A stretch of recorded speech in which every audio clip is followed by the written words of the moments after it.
చాలని, తాను అబద్ధమాడ జాలని. దేవుడు అబద్ధం చెప్పడెప్పుడు? దేవుడు అబద్ధికుడు కాడు.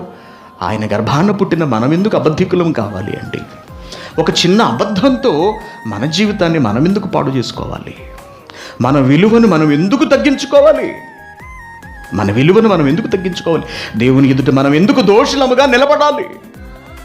మన మాట అవునంటే అవును, కాదంటే కాదు, ఒకటి చెప్పి మరొకటి చేయడం, మరొకటి చెప్పి మరొకటి చేయడం క్రైస్తవునికి తగదు ఎట్టి పరిస్థితుల్లోనూ అంటున్నాడు. మాట యందు ఖచ్చితత్వం ఉండాలి ఎప్పుడు కూడా, బ్రతుకు యందు ఖచ్చితత్వం ఉండాలి ఎప్పుడు కూడా. కారణం, మన ప్రభువు నిక్కచ్చైనవాడు, మన తండ్రి రోషము కలిగిన వాడు, నిక్కచ్చైనవాడు.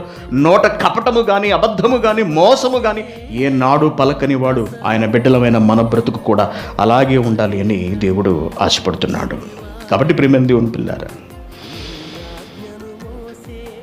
అబద్ధము కూడా నరకానికి తోసేస్తుంది.